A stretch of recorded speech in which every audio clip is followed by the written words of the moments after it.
प्रधानमंत्री मोदी ने सरदार वल्लभ भाई पटेल की जयंती पर अपने संबोधन में वन नेशन वन इलेक्शन पर बात की तो विपक्ष ने भी बीजेपी सरकार पर जमकर बोला। हमला सुनिए।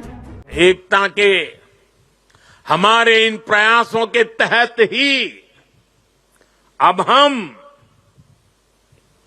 वन नेशन वन इलेक्शन पर काम कर रहे हैं,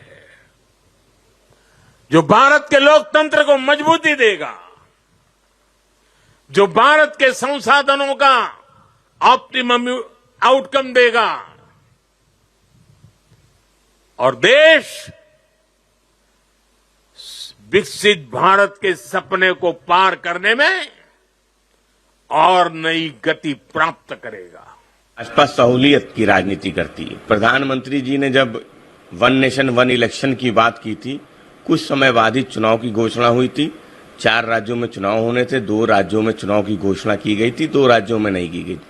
उत्तर प्रदेश में बाई इलेक्शन 10 सीट पे होना था, 9 सीट पे चुनाव की घोषणा हुई, 1 सीट पे टाल दिया गया चुनाव बेवजह के कारणों को गिना के। तो सवाल ये है कि भारतीय जनता पार्टी वो सहूलियत की राजनीति करती है। अगर सहूलियत है तो एक साथ चुनाव होंगे, सहूलियत है तो 1 चरण में चुनाव होंगे, सहूलियत है तो 7 चरणों में चुनाव होंगे, और सहूलियत नहीं है तो अपने हिसाब से चुनाव होंगे।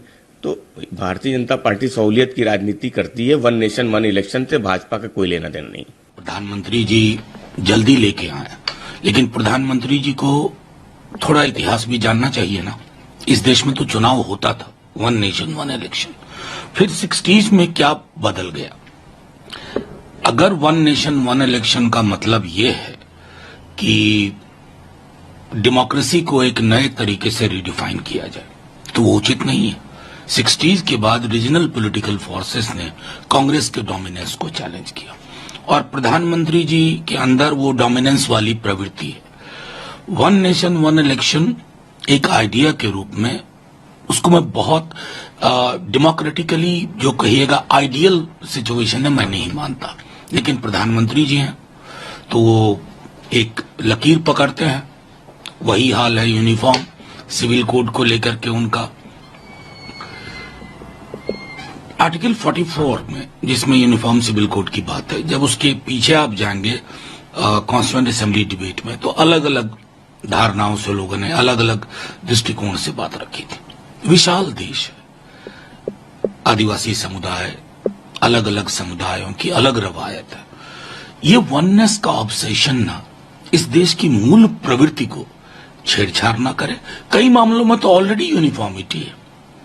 मैं समझता हूं इसको नजरअंदाज नहीं करना चाहिए। ये जरूरी भी है, और यूसीसी का काम तो ऑलरेडी शुरू हो चुका है। कुछ राज्यों ने अपने यहाँ काम भी शुरू कर दिया। इसमें उत्तराखंड ने लीड ली है और बाकी राज्य भी उस पर चिंता कर रहे हैं। और पूरे देश में एक कानून हो ये जरूरी है, और सेकुलर कानून हो ये भी जरूरी है। और जहाँ तक वन नेशन वन इलेक्शन की बात है, इसलिए जरूरी है क्योंकि जिस प्रकार से संसाधनों का दुरुपयोग होता है, संसाधनों का जो वेस्टेज होता है वो रुकना चाहिए। और ये भी जरूरी है क्योंकि जब चुनाव होता है तो सरकारी काम रुक जाते हैं। वो किसी भी राज्य में चुनाव होगा उसका असर सीधा सीधा केंद्र के कामों में भी पड़ता है। तो एक चुनाव होने से संसाधनों की बचत भी होगी और देश भर में जो काम चलते हुए निरंतर चलेंगे। हमारी पार्टी जनता दल यू हमेशा इस बात की पक्षधर रही है कि वन नेशन वन इलेक्शन का प्रारूप तय होना चाहिए, लेकिन विभिन्न राजनीतिक दलों से संपर्क करके एक समन्वित नीति बनाकर के एक सामूहिक समझ बनाकर, यह इसलिए आवश्यक है कि चुनाव में जिस ढंग से वित्तीय खर्चे का अधिभार पड़ता है एवं साथ ही साथ आचार संहिता प्रभावी होने से जगह जगह पर विकास कार्य भी प्रभावित होते हैं। इसलिए वन नेशन वन इलेक्शन तो होना ही चाहिए।